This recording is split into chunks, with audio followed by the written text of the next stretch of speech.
Hello students, welcome to your computer class.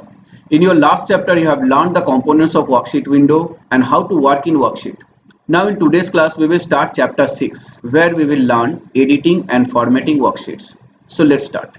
To edit and format any worksheet, first you have to select a single cell or a group of cells. So we will learn how to select cell, rows, columns and worksheets. To select a single cell is very easy. You just click on the cell to make the cell active. And to select a group of adjacent cells, you just need to drag the mouse across the cells to select them. This will form one rectangular shape selection which is highlighted with gray color. By using keyboard also, we can select a group of adjacent cells.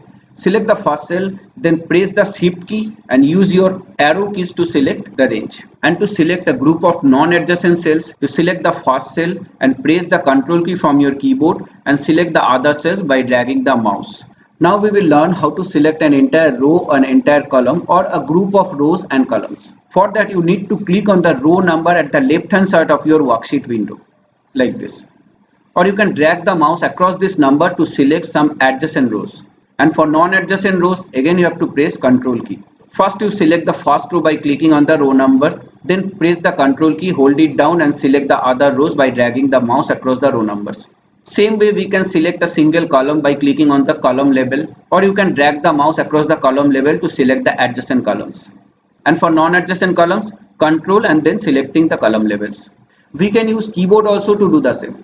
For an entire row, you just select the first cell of the row and then use Control plus Shift plus right arrow. For single column, select the first cell of the column, then Control plus Shift plus down arrow. And to select some adjacent rows, click on the first cell of the first row, then Control plus Shift plus right arrow to select that entire row, then Shift plus down arrow to select the adjacent rows. And for adjacent columns, select the first column, then Shift plus right arrow.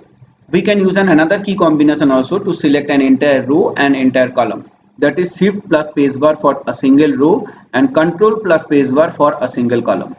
Now to select an entire worksheet, what we will do, here at the upper left corner of your worksheet area, you will find one button called Select All. You click on that button to select the entire worksheet. Or you can use the shortcut key Control plus A or Control plus Shift plus spacebar.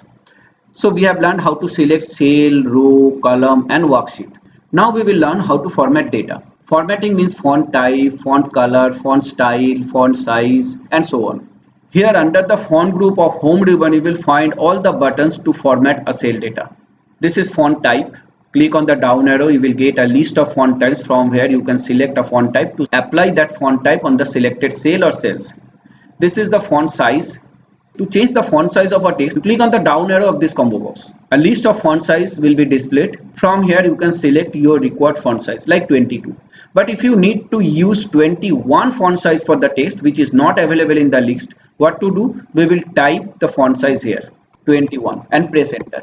That will be applied on the selected cell or cells. This bold, italic and underline together they are called font style. So these are toggle buttons. We can use this bold button to apply bold style to a text like here I am typing VSN. This is not bold text. Now to make it bold you select the text and click on this bold button. Now it has appeared in boldface.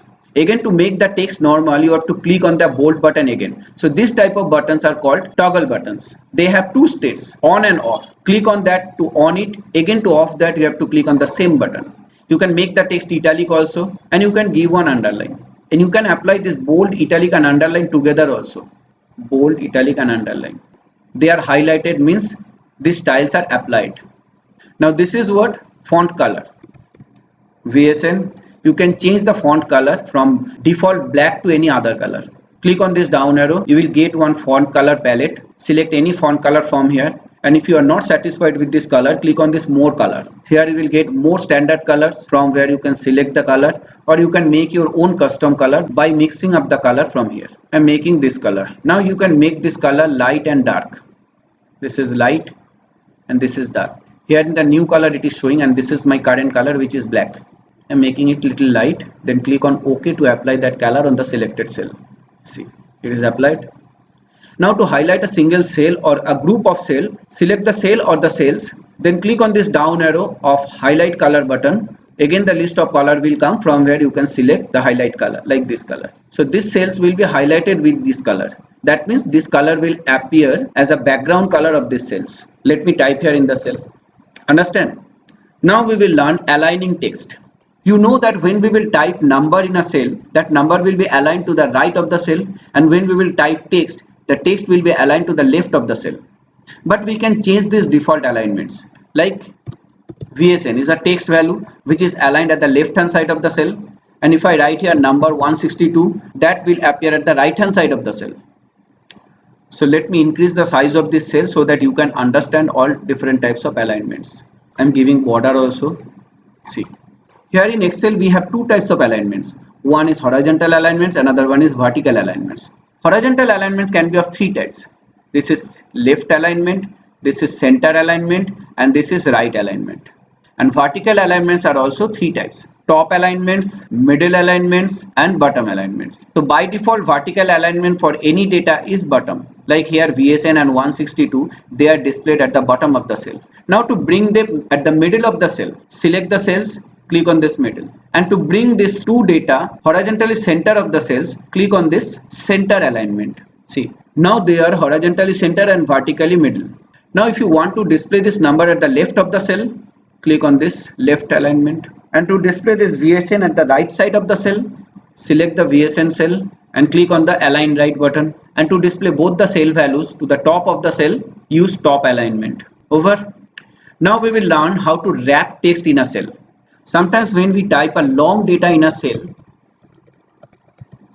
data will come out of the cell. And if the next cell contains any data, then the previous cell's data gets hidden to the right side because it does not fit in it. Like here, now the text is hidden as this next cell contains data.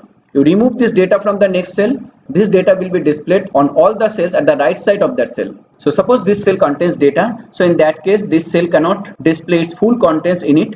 So we have to wrap the text. For that, what we will do, we will go to home ribbon, but we are already in the home ribbon. In this alignment group, you click on this wrap text button. So now the cell height will be increased to wrap the text in multiple lines in the cell to fit the contents. Again, to remove this wrap text option, you can select the cell and click on this wrap text button. Another way also, we can display the full contents of the cell in that cell. To make you understand that, first you have to remove this cell contents which is right of that cell. Now this cell contents covering this three cells which is at the right side of that cell. That means up to this much this contents will be displayed. Here we can merge these four cells to make a single cell to display the contents. So in that case, nobody will be allowed to get any cell to write the text after that cell to hide the cell contents. To do that, you select the cells and go to this merge and center options under the alignment group of home ribbon. See, now these four cells become a single cell and their address is H2. We don't have any cell called I2, J2 and K2. Clear? Again, to unmerge them, you have to click on the same button. Now you will get four separate cells. Now we will learn how to insert cell, rows and columns in a worksheet. So for that, let me create one new sheet where I will show this all. 1, 2, 3, 4, 5, 6, 7, 8, 9. So to make you understand, I have written these numbers in these 9 cells. Now I want to insert one cell here. What we will do, select the cell where to insert a new cell. Go to home ribbon. Already we are in home ribbon. From this cells group, you click on this insert down arrow. One menu will come. From this menu, you select insert cells. Now when you will go to insert a cell, the question arises where this cell will go to accommodate the space for the new cell.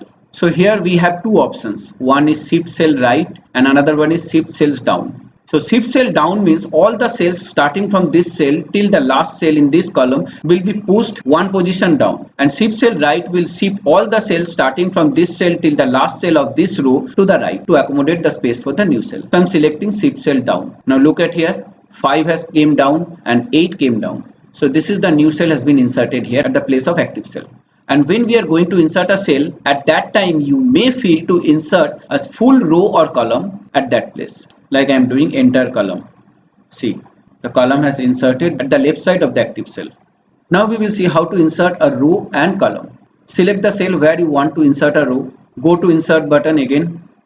Click on this insert sheet rows. So the new row will be inserted above this current cell like this. This is the new row has been inserted just now. And to insert a column, select the cell where you want to insert a column. Go to insert, click on this insert sheet columns. The new column will be inserted at the current column position, and all the columns starting from that current column till last column will be shifted towards right. The same way we can delete a cell or row or column.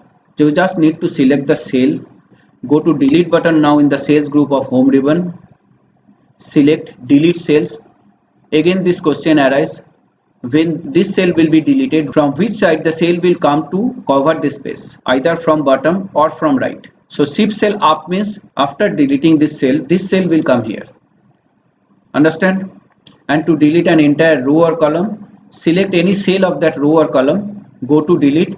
Either you select delete sheet rows to delete the row of the active cell, and delete sheet columns to delete the column of the current cell. So today up to this much. As this Excel chapters 5 and 6 are practical based chapters, so you have to practice in your home. So next day we will complete this chapter. So see you in our next class. Thank you. Bye.